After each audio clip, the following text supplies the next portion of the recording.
Oi, gente, tudo bom? Vamos começar logo a primeira aula. Eu já digo para vocês, espera aí. Bom, vai acontecer, gente, aqui onde eu moro é bem barulhento, eu moro perto do aeroporto aqui de Guarulhos, então se o barulho atrapalhar vocês, eu ver que o avião vai passar, eu dou uma pausada aqui na explicação. E também meu pai está assistindo o jogo aí, meu pai é torcedor fanático do Flamengo e se ele reclamar ou ele comemorar um gol aqui também não se incomodem, tá bom? Vamos começar então a nossa primeira aula. Eu já vou dizendo para vocês que vai ser a aula mais importante do curso. Vocês vão saber o porquê, mas é uma coisa que a geografia sempre teve que lidar, principalmente por uma coisa que muita gente tem dificuldade, que é com mapas. E a gente vai falar nessa aula sobre a ciência que estuda, que confecciona, estuda e elabora os mapas que a gente conhece, que a gente vê por aí. Essa ciência é a cartografia. O que é a cartografia? Cart significa ali desenhar, rabiscar ali no grego. São sufixos e prefixos que vocês vão ter que se acostumar ao longo do curso. São todos de origem geralmente grega.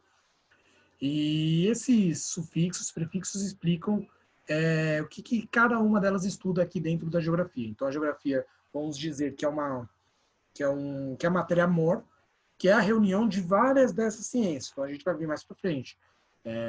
Geologia, vamos ver também a climatologia, hidrologia, hidrografia, e por aí vai, muita logia e grafia.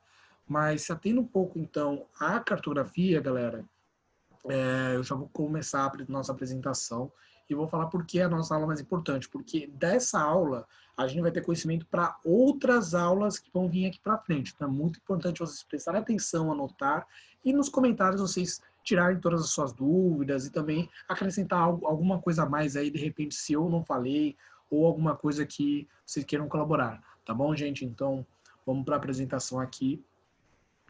Deixa eu só compartilhar a tela aqui com vocês. Olha o avião passando, ó. Vida de professor não é fácil no Brasil, gente. Não é.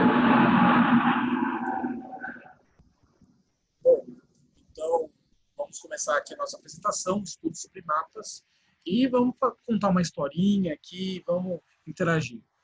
Bom, galera, a cartografia é a ciência que é responsável pela confecção de mapas, como eu falei, confecção de desenhar o mundo. Mas o que isso significa, gente?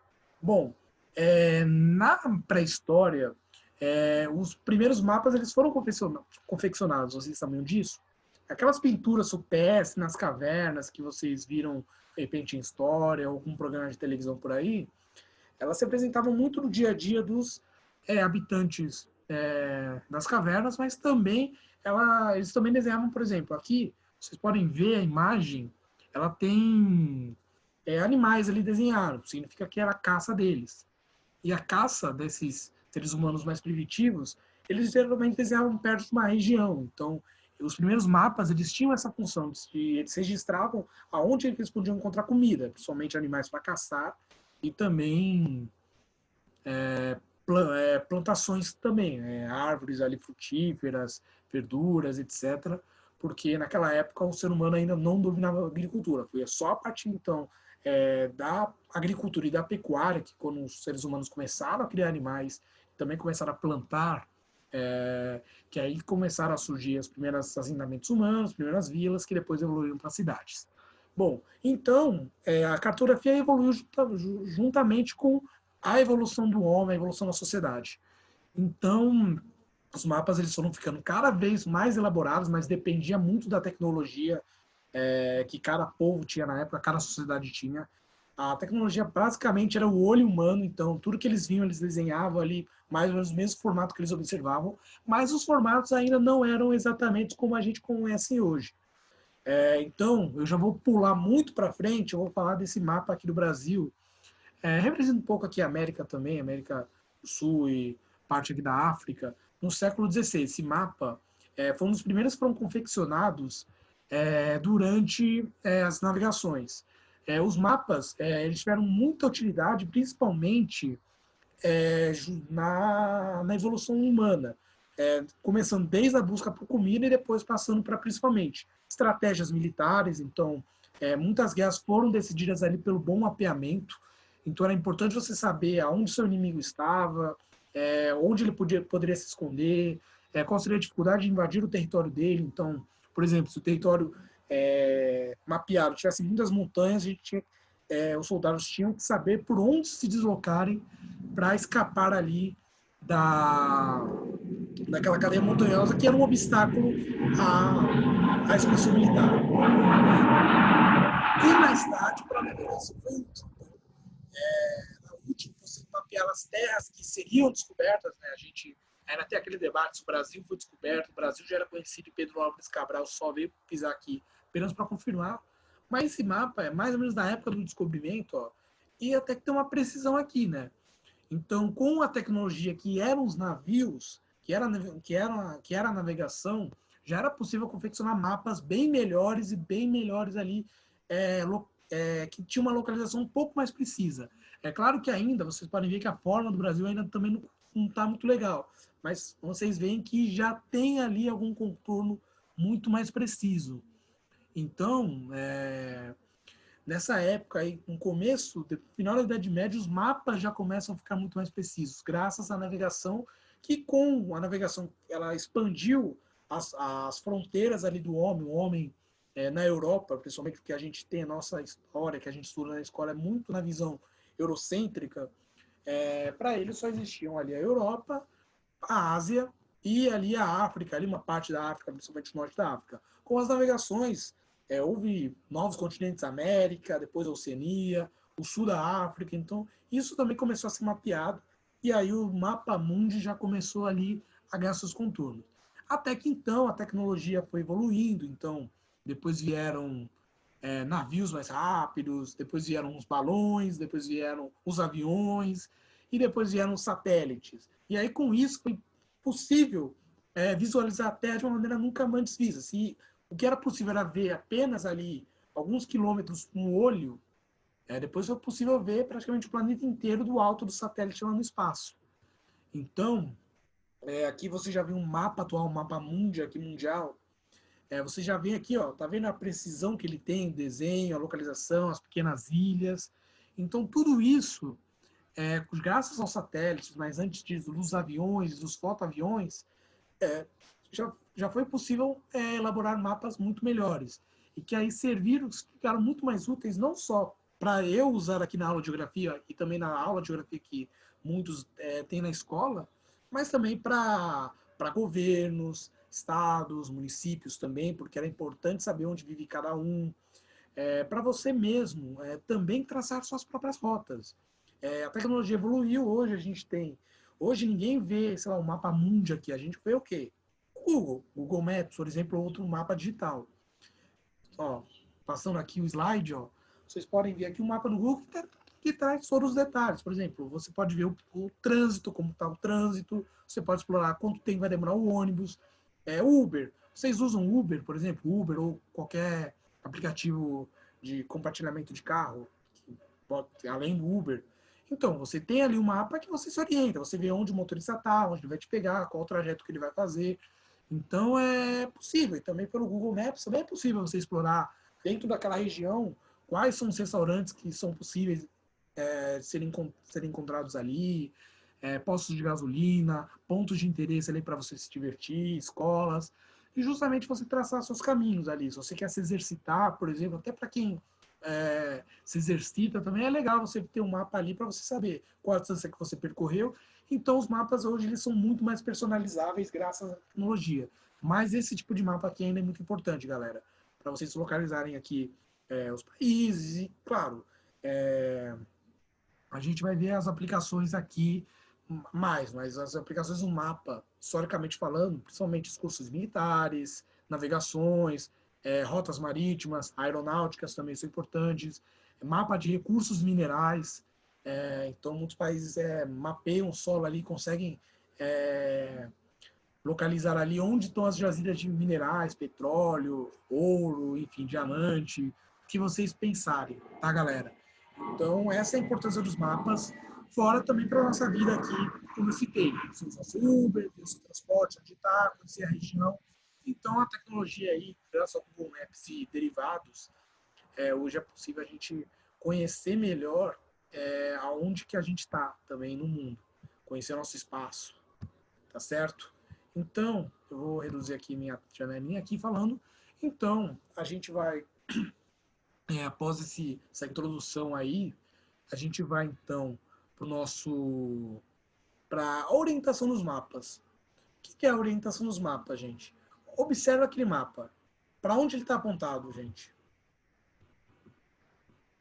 Silêncio aqui foi de propósito. Foi de propósito. Mas, gente, a gente tem um elemento muito importante nos mapas, que é esse aqui, que é a roda dos ventos.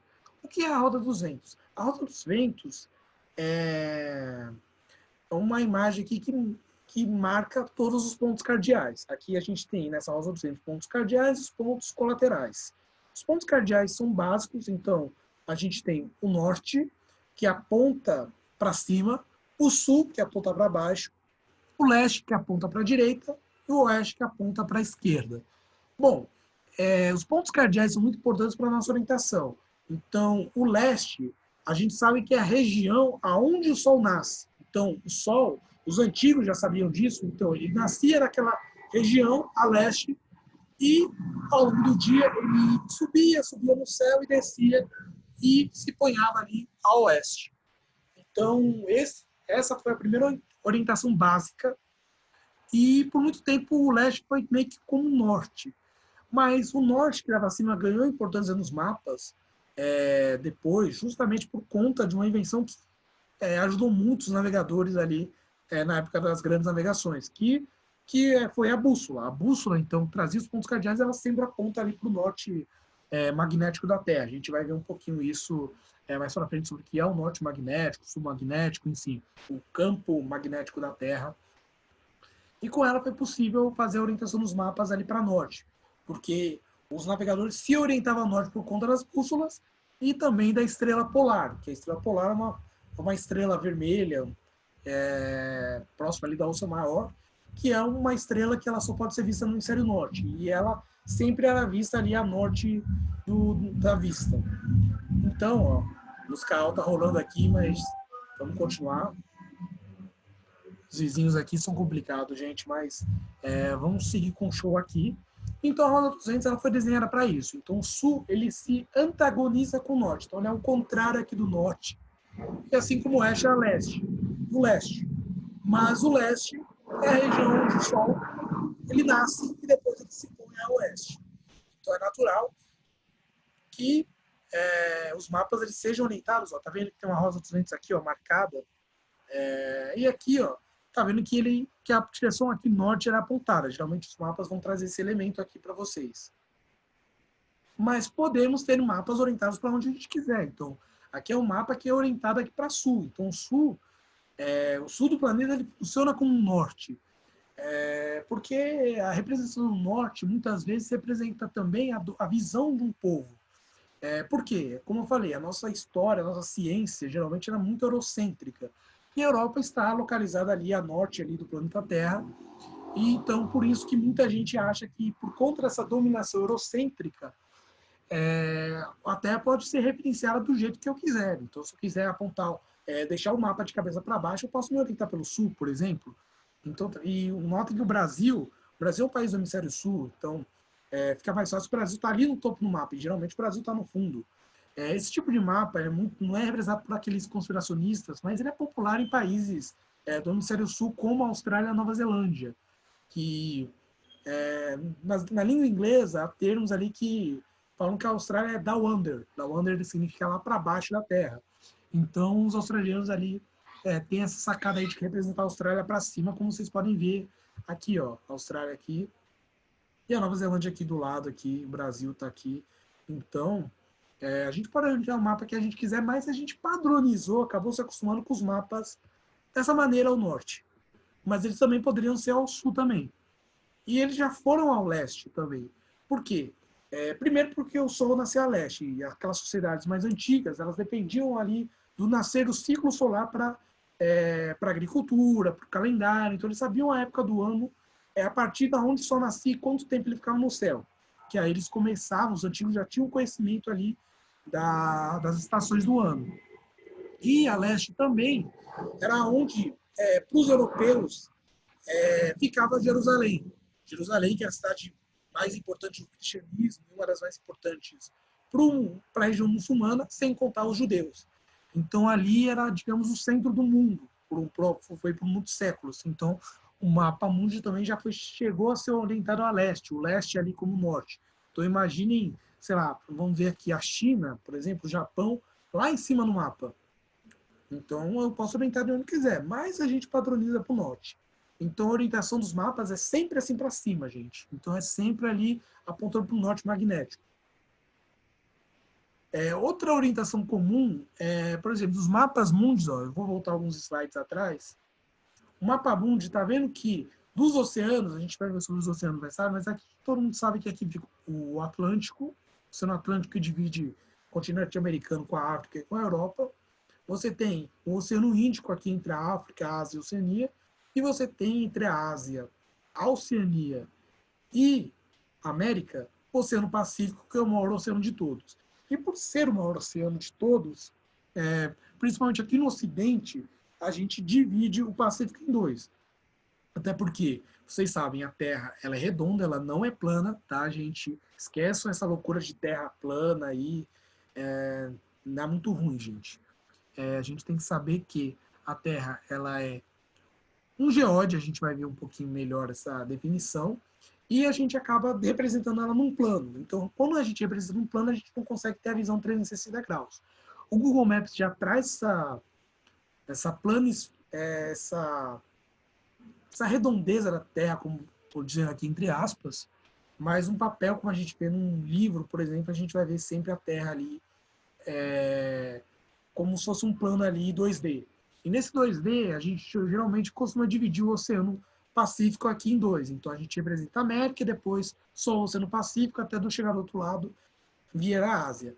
Mas lá no Japão e nos países asiáticos é muito comum eles dividirem o Atlântico. Então, por exemplo, tá vendo que aonde ficaria a Ásia para a gente, fica a América. Então divide a Europa aqui, fica como um ponto mais ocidental. Então é tudo uma coisa, tá vendo? Depende muito do referencial que cada país, que cada cultura adota. Então a orientação dos mapas, ela vai mudando de país em país. É claro que por padrão a gente adotaria esse padrão aqui, mas acaba que cada país pode adotar uma orientação dessa maneira ou uma orientação dessa maneira, a gosto de cada freguês. Bom, a gente viu então sobre o que é orientação, a gente vai ver um pouco sobre o que são as coordenadas geográficas. Bom, a gente quer no mapa, a gente sabe que o mapa pode representar uma área muito grande e a gente pode ficar perdido ali na hora da gente localizar um país. De repente, sei lá, bom, esse mapa aqui está em japonês, eu vou voltar para um mapa aqui.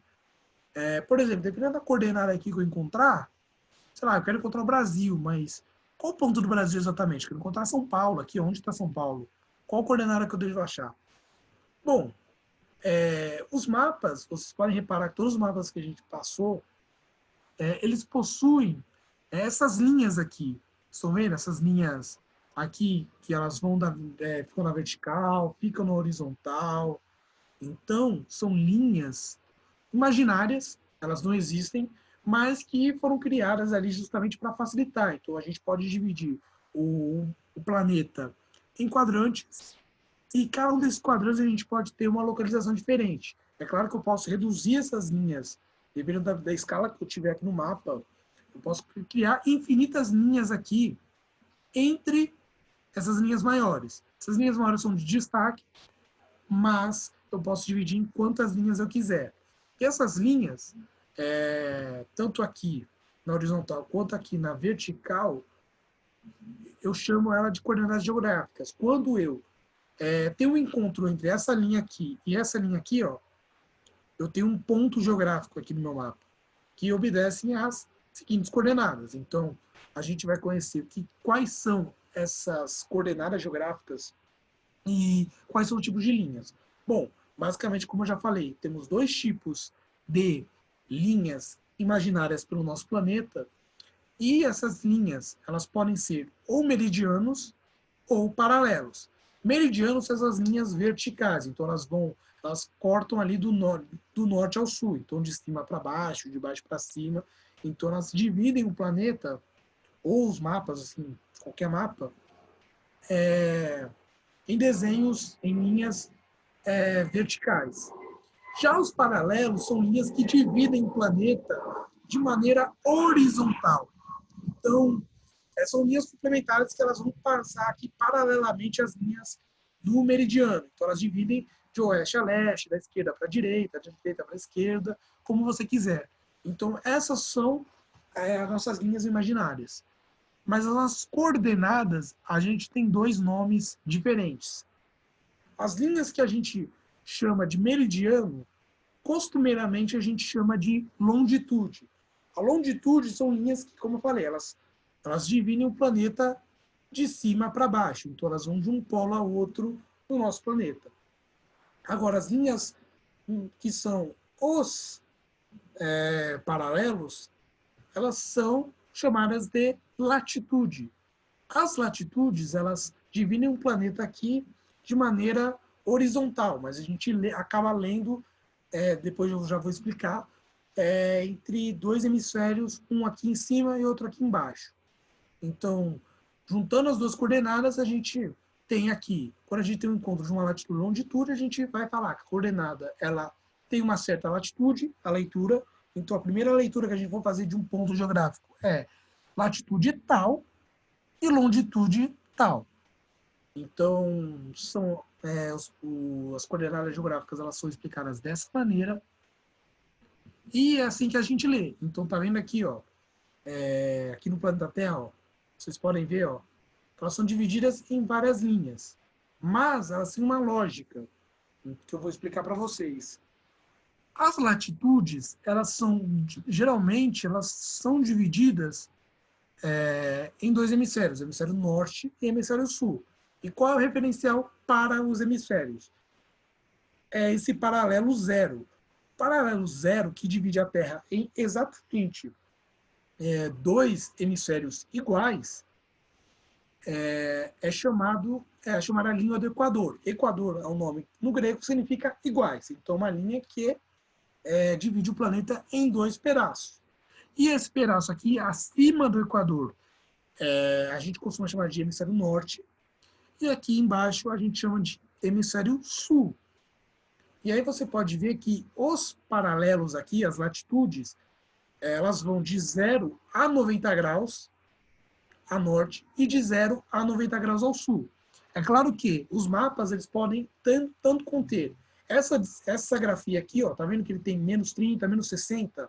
Então, vamos parar um pouquinho aqui a nossa geografia, vamos voltar para a matemática. Vocês sabem o que é o plano cartesiano, né? Sabe aquele plano cartesiano, aquele plano que você tem aqui uma linha... Opa, passei aqui, gente. Bom, você tem uma linha aqui e uma outra linha aqui. E aí você não tem cada um dos quadrantes aqui, e aí a gente tem, por exemplo, acima dessa linha tudo positivo e aqui tudo abaixo negativo. E quando a gente tem essa linha aqui, ó, do meridiano de Greenwich, que eu já vou explicar mais ou menos com detalhe, a gente tem o que é para a direita é positivo e o que é para a esquerda é negativo. Então, no caso do Equador, então os paralelos aqui ao sul do Equador, então, ou a gente fala, por exemplo, que esse 30 ele é menos 30 graus, que então, como eles são como ângulos, sabe os ângulos? Então, que a gente vê com 30 graus, 60 graus, 90 graus. Então, eles podem ser lidos dessa maneira. Ou 30 graus ao norte, ou 30 graus simplesmente. Agora, se eu estiver falando do sul, eu posso ter 30 graus negativo ou 30 graus ao sul. Então, quando eu vou passar aqui no mapa aqui que mostra os meridianos do planeta, o meridiano de Greenwich é aquele que é o meridiano zero. Então, ele divide o planeta em duas partes iguais, sendo um hemisfério aqui à direita, a gente chama de hemisfério oriental, e aqui à esquerda, o hemisfério ocidental. E seguindo a mesma lógica do plano cartesiano, tudo que está à direita é um número positivo. Então, a gente pode ler isso aqui como 30 graus a leste, onde está o meu cursor aqui, ou 30 graus positivo.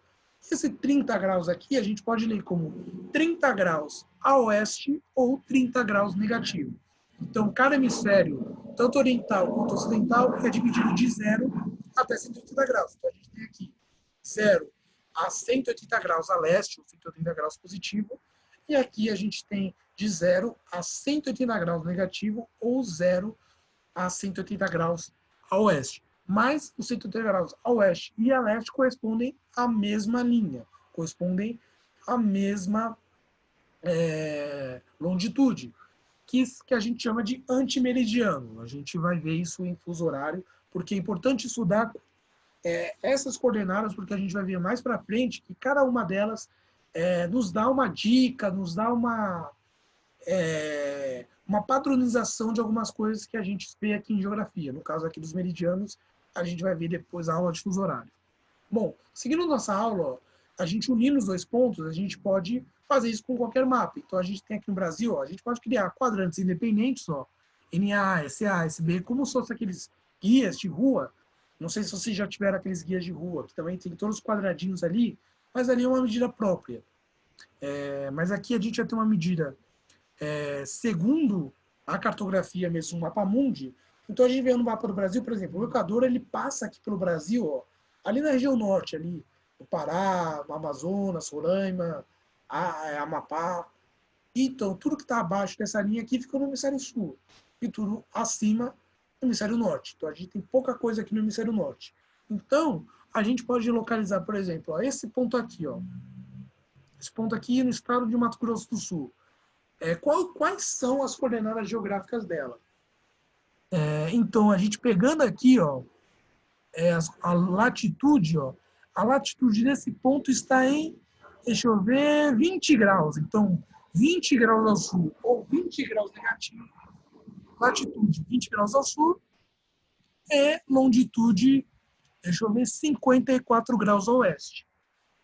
Então, essa coordenada geográfica, então é assim que a gente, costumeiramente a gente lê. Então, a gente tem 24 graus a sul e 54 graus a oeste. Então, é dessa maneira que a gente se localiza aqui, pilotos de avião, que capitães de navios, por exemplo, se orientam. Então, claro que tem uma orientação mais precisa, eles têm depois desses graus, a gente pode ler também 24 graus, quantos minutos, quantos segundos, que é a mesma leitura dos ângulos. Então, a gente tem essa leitura, mas a gente não vai aprofundar aqui, já que geralmente nas provas vestibulares eles não costumam cobrar minutos e segundos em geografia. Mas é bom vocês terem uma olhada aqui de como se orientar. Ó, por exemplo, esse ponto aqui no Tocantins, ó, ele fica 8 graus ao sul e 46 graus ao oeste. Então, com relação a esse ponto aqui, ó, esse ponto aqui está mais a norte e mais a leste. Então, a gente tem aqui o nosso mapinha de exemplo para explicar o que são as coordenadas geográficas. Feito isso, vamos para os tipos de projeção. Por que é importante saber os tipos de projeção? Cada mapa, ele procura representar a Terra, como eu falei, trazendo o planeta, que é uma esfera. A Terra não é uma esfera perfeita, a gente chama de geóide. É tipo uma esfera um pouco mais achatada. Essa bolinha achatada, claro, chega a ser uma bola de futebol americano, por exemplo, mas é uma bola ali que ela não é exatamente redonda perfeitamente. Mas a gente, em geografia, em cartografia, a gente considera como se fosse uma esfera perfeita. E a gente, quando vai passar por um plano, a gente acaba fazendo algumas distorções, mas a gente tenta projetar de alguma maneira o planeta. E a gente tem alguns tipos de projeção baseadas nisso. A gente tem, por exemplo, a projeção cilíndrica, que a gente, por exemplo, se a gente pegasse uma folha de papel, vamos imaginar uma folha de papel quilométrica, falando por assim dizer, que envolvesse o planeta Terra. Se eu quisesse envolver o planeta Terra num papel, eu poderia dobrar esse papel num formato cilíndrico. Tá vendo aqui, ó, no desenho? A folha aqui pega aqui um cilindro do planeta Terra. E depois que a gente, o cilindro que envolve, a gente desata esse cilindro. e ele vai dar esse tipo de projeção. Vocês podem ver, tá vendo? Ó? Ele pega aqui todos os cantos do planeta, mas tem certas distorções que eu vou falar mais para frente.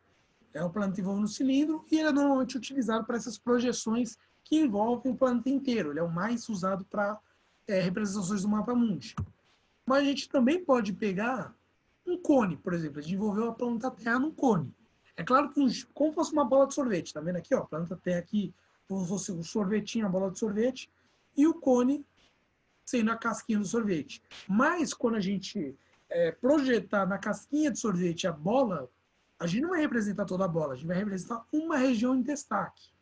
Então a projeção cônica é muito utilizada para a gente representar uma determinada região específica, fazendo um recorte aqui de uma região. Aqui, por exemplo, ó, esse mapa aqui representa aqui, dando destaque aqui ao Brasil. Brasil, América do Sul, uma parte da Antártida.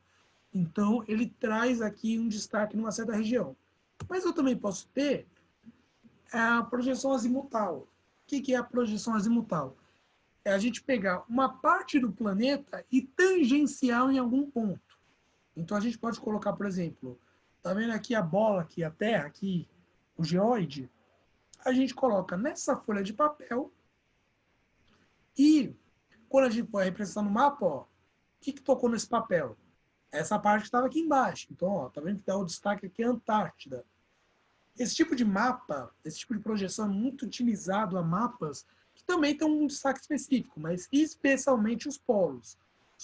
Aqui, no caso, é o Polo Sul. A gente pode também representar o Polo Norte por esse tipo de representação. Se a gente colocar esse papel aqui em cima, a gente ia destacar aqui o Polo Norte, mas eu posso destacar qualquer região. Mas, por ele ser tangenciado, ele representa com melhor precisão os polos da Terra.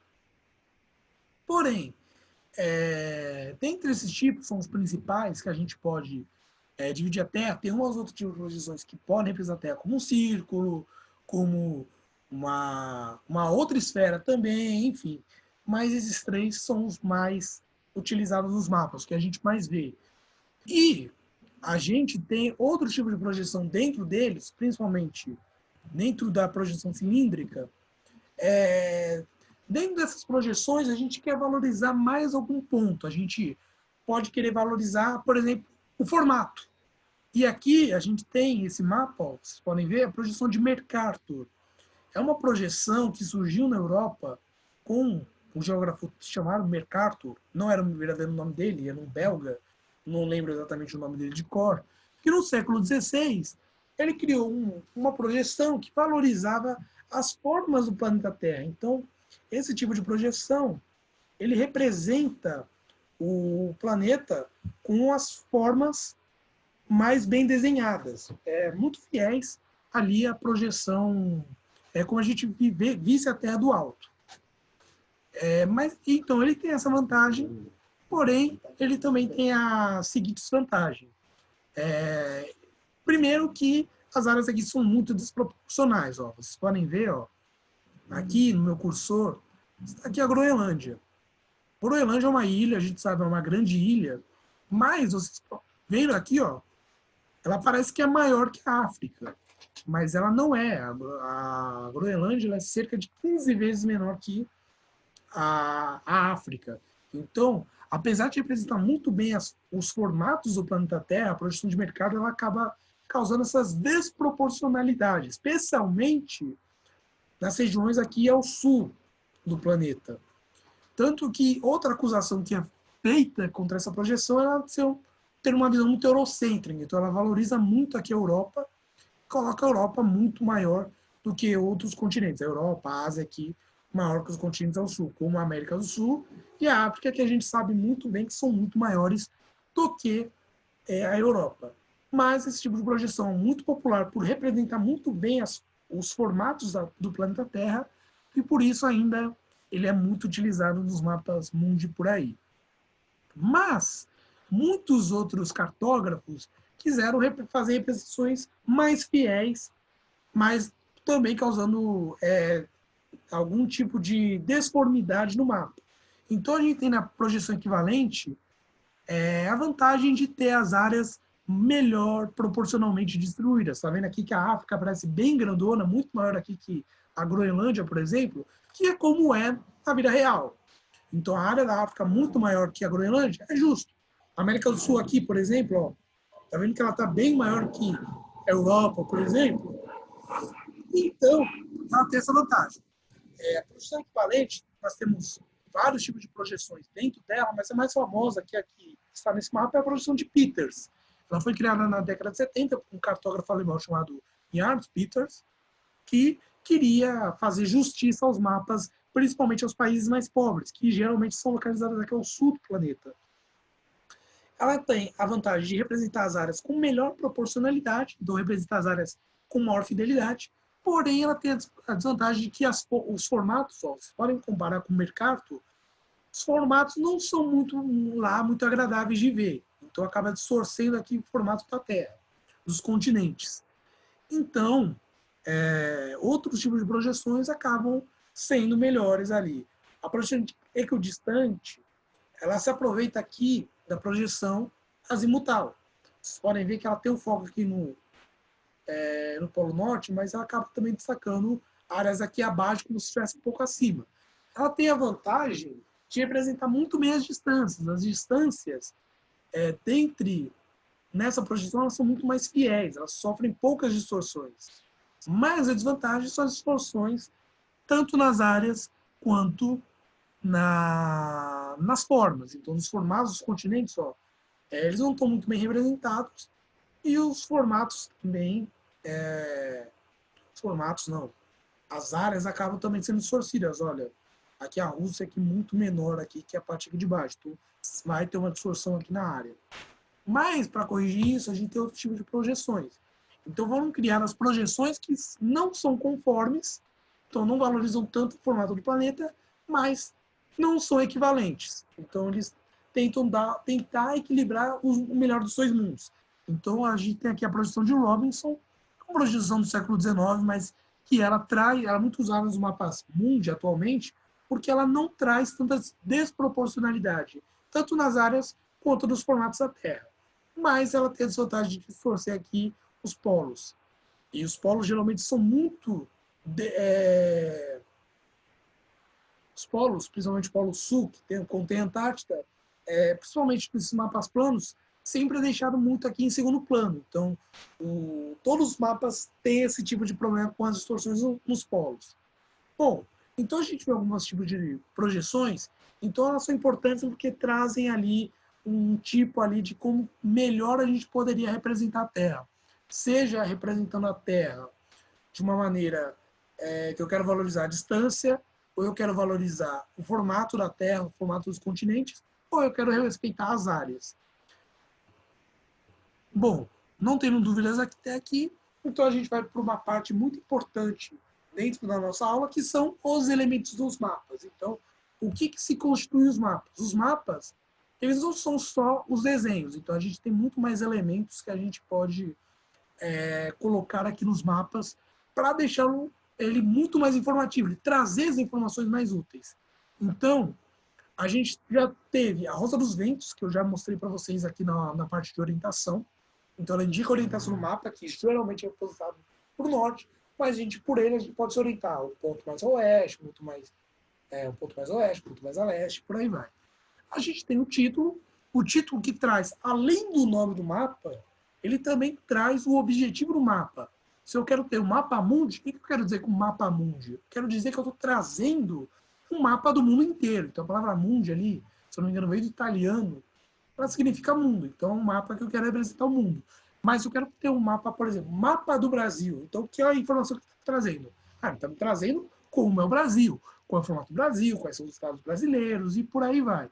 E se eu tiver qualquer outra informação a mais, por exemplo, eu quero saber mapa com todos os shows próximos da minha cidade. Então, eu posso colocar o mapa da minha cidade com pontos ali representando onde estão os shows, as apresentações da minha cidade. Pois bem, seguindo aqui, a gente tem um outro elemento visual muito importante, são os símbolos. Os símbolos são elementos visuais do mapa que servem para destacar algum tipo de informação. Então, a leitura deles é muito importante para a gente conseguir fazer a leitura do mapa. Os símbolos eles podem ter diversos formatos, principalmente eles podem ser uma cor, então eu posso pintar o mapa de alguma cor específica para representar aqui alguma informação específica sobre aquele ponto do mapa. Então, se eu pinto de verde, por exemplo, eu posso querer representar a vegetação, que é bem clássico. Então, quando a gente vê um verde ali no mapa, de repente a gente quer ver ali, pode ser alguma floresta, algum tipo de vegetação. Ou azul para a água. Então, a gente pode ver, ó, tá vendo que os oceanos aqui sempre estão pintados de azul?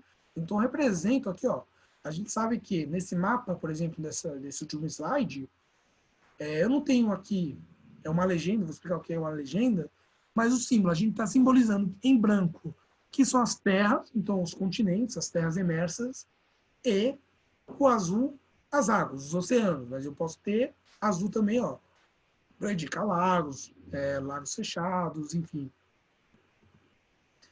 Ou, mas a gente pode ter uma forma geométrica, a gente pode colocar também um quadrado, um círculo, um triângulo, para justamente simbolizar ali alguma informação. Ou até mesmo uma fotografia. Nos mapas mais recentes ali, como no Google Maps, coloca ali uma fotografia de algum ponto para demonstrar ali a localização, a informação daquele ponto. Bom, a legenda ela é complementar os símbolos e é um pequeno texto ou uma pequena tabela que ela traduz ali o que significa aqueles símbolos. Então, o que aquela cor quer dizer, o que aquele triângulo, aquele formato geométrico ele quer dizer no mapa. Então, qual a informação que aquele símbolo está trazendo para a gente. Então, a gente tem aqui os símbolos que trazem a parte visual do nosso mapa e a legenda que traduz para a gente o que aquele símbolo quer dizer. Bom, esses são elementos muito importantes, mas eu não posso deixar de citar um muito especial, que é a escala. E o que é a escala? A escala é a representação que indica quantas vezes a medida real ela teve que ser reduzida para caber numa folha de papel, ou no plano que eu estou colocando. Então, gente, a gente, ou na tela do celular, ou no computador, a escala ela é muito importante porque ela vai indicar qual a proporção no mapa, então qual a área de visualização no mapa. Então, a gente pode representar a escala de uma maneira numérica, então só com número, ou com a forma gráfica. A forma gráfica que a gente pode ver, por exemplo, cada centímetro representa, sei lá, quantos metros ou quantos quilômetros aquele centímetro da régua representa no mapa.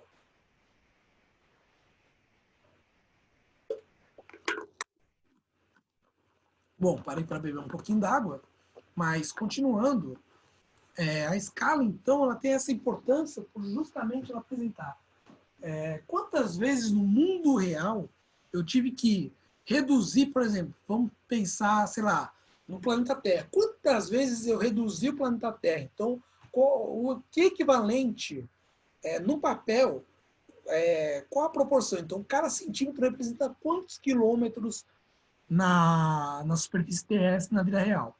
Bom, então tem todo um cálculo matemático por trás disso. Então, eu vou até apresentar um exemplo aqui para vocês, que é uma coisa que eu só consigo explicar passando um exercício. Bom, o enunciado aqui diz, para calcularmos a escala em um mapa, teremos como exemplo a distância real de 5 km. Então, vamos supor, eu reduzi 5 km, mas no papel ela ficou com 10 centímetros. Então, qual seria a escala que foi utilizada nesse mapa? Passando para o slide seguinte, então a gente vai ter que fazer uma brincadeirinha aqui. Bom, a gente sabe que, olha, voltando no enunciado, 5 quilômetros e 10 centímetros, eles têm uma unidade de medida, mas essa unidade de medida não é igual. Por exemplo, quilômetro não é a mesma coisa que centímetro. Tem o mesmo sentido de medir uma distância, mas cada uma tem o seu uso. Então, não é a mesma coisa. Então, quilômetro, centímetro, não são a mesma unidade. Então, o que eu tenho que fazer? Eu preciso converter uma dessas unidades para outra. Então, para as duas ficarem iguais. O que é mais fácil? Transformar 5 quilômetros em centímetros ou transformar 10 centímetros em quilômetros? Vamos pensar. Bom, a gente sabe que o centímetro, 1 centímetro é uma parte, é uma divisão em 100 do metro. E o quilômetro, a gente sabe que cada quilômetro representa 1.000 metros. Então, é usado para calcular, para representar distâncias muito grandes.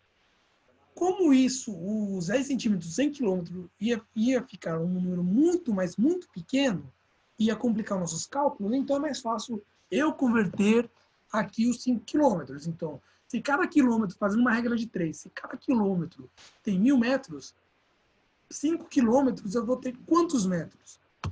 Bom, a resposta é fácil. Então, se a gente faz uma regra de 3, uma operação cruzada, ó, 5 quilômetros vezes 1.000 vai dar 5.000, que dividido por 1 quilômetro vai dar 5.000 metros. Então, é isso que eu vou ter como resposta aqui no final. Tá, mas ainda em metros, ainda está distante de centímetro. Por quê?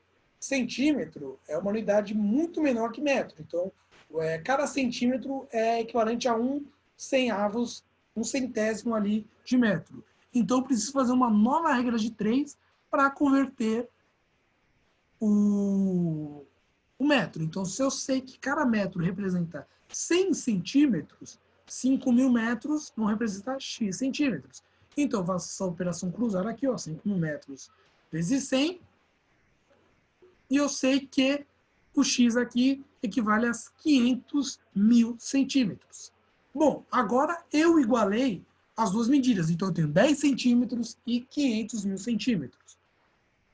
Bom, por fim, a gente vai encontrar a escala. E para isso, vamos dividir a distância no mapa, que é o Dzinho, que é aquela distância que eu, com a régua, medi no mapa, que são 10 centímetros, e a distância real, que é aquela Dzão, que é a distância da vida real.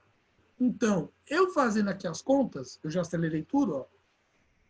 Então, a gente escala, a gente tem Dzinho por D, que eu posso cortar esse zero aqui, ó. Tá vendo esse zero aqui, ó? Eu corto um zero e corto um zero aqui embaixo. O que sobra? 1 sobre 50.000. Isso é igual a 1. Aquele tracinho aqui na distância, eu coloquei a escala em forma numérica, 1 para 50.000. Mas o que isso significa? Isso significa que eu tive que reduzir em 50.000 vezes a medida real para que ela coubesse no mapa. Então, essa é a nossa escala aqui no mapa hipotético que eu achei na rua e quis descobrir a escala. Estava sem escala. Todo mapa ele tem que ter essa informação para vocês terem noção de quantas vezes, qual o tamanho que você está trabalhando naquele mapa. Então, qual a distância. Então, de repente, pegando uma régua, eu posso calcular qualquer distância no mapa. Então, eu posso ampliar aqui, ó, fazer um outro exercício. Ao descobrirmos a escala daquele mapa, a gente pode descobrir a medida real de qualquer distância. Então, qual seria a distância real, sendo que no papel equivale a 4 centímetros? Se a escala é 1 para 50.000.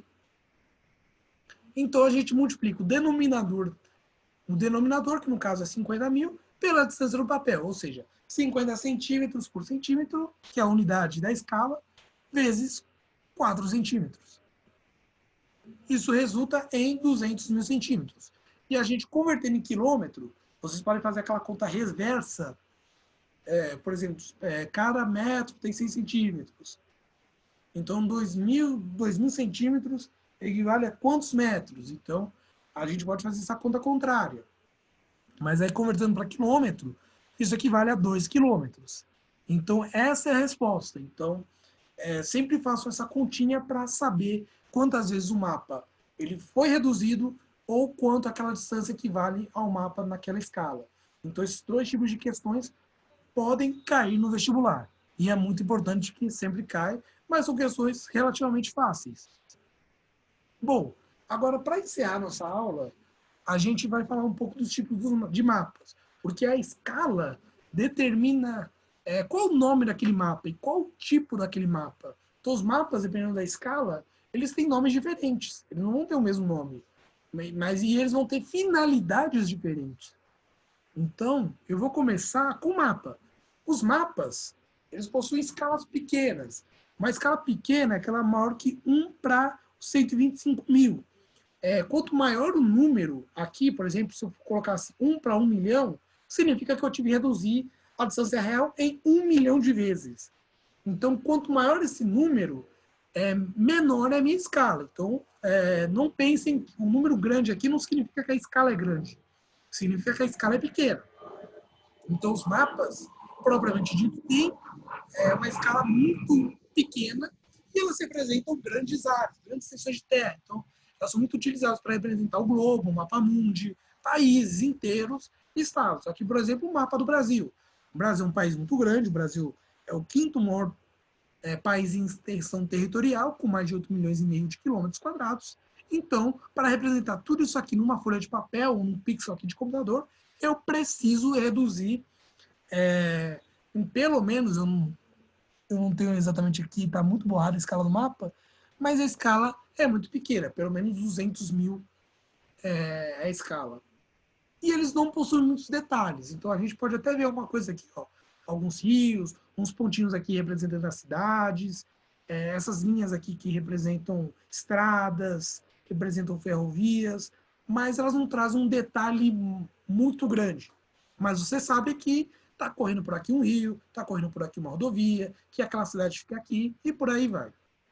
Bom, se eu aumento essa escala, ou seja, o número aqui diminui, fica abaixo de 125 mil, eu não vou chamar mais aquele meu mapa de mapa, eu vou chamá-lo de carta. O que é uma carta? Não é aquilo de escrever, não. A gente chama de carta aqueles mapas, escalas intermediárias, entre 25 mil, 1 para 25 mil e 1 a 200 mil. Eles representam grandes extensões de terra, mas são terras ali que não são tão grandes quanto o estado, mas podem representar uma cidade, uma certa região, uma propriedade rural, porque sim, a gente tem propriedades rurais no nosso país que são maiores que muitas cidades por aí. E a gente vai ver isso depois quando a gente for falar de agricultura. E o detalhamento das cartas, comparado com o mapa, ó, já é bem maior. Aqui a gente pode ver os rios, ó, a gente pode ter o detalhe do rio, ó, de como é a sinuosidade do rio, as curvas do rio, as divisões do rio aqui, ó, onde eles formam margens, áreas alagáveis.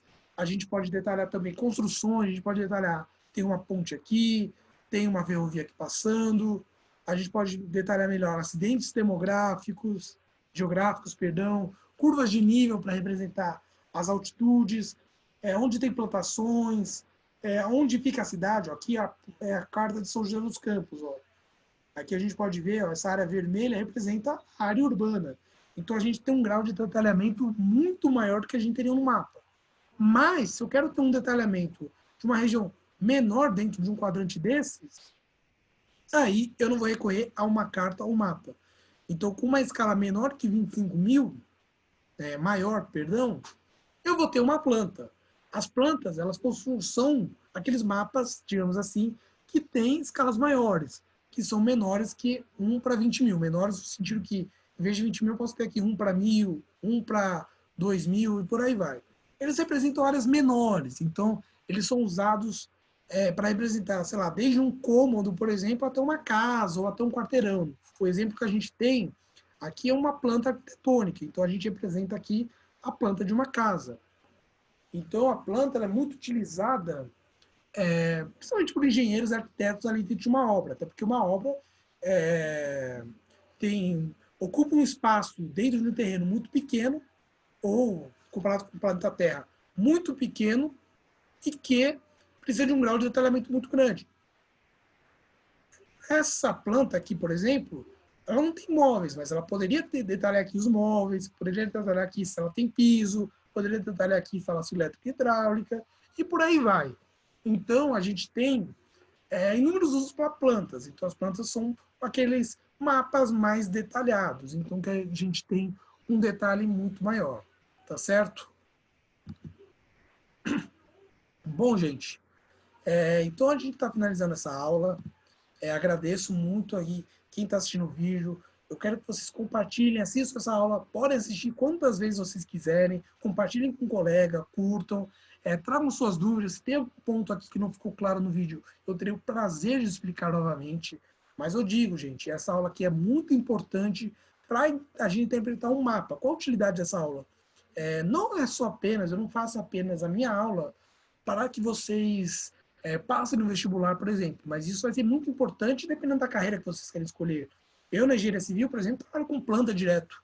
E planta, se eu não tenho uma noção do que é uma planta, do que é um mapa, eu não vou saber trabalhar com uma planta. Mas eu também posso trabalhar com mapas para responder algumas questões, por exemplo. Eu quero ir de um ponto para outro. Como é que eu faço para ir? Bom, aí a gente vê no Google Maps. O Google Maps traz todo esse macete para a gente. Mas é isso, gente. Então eu vou acabar o vídeo por aqui. E aí, qualquer coisa, a gente se vê na próxima aula. Até mais, gente. Boa noite.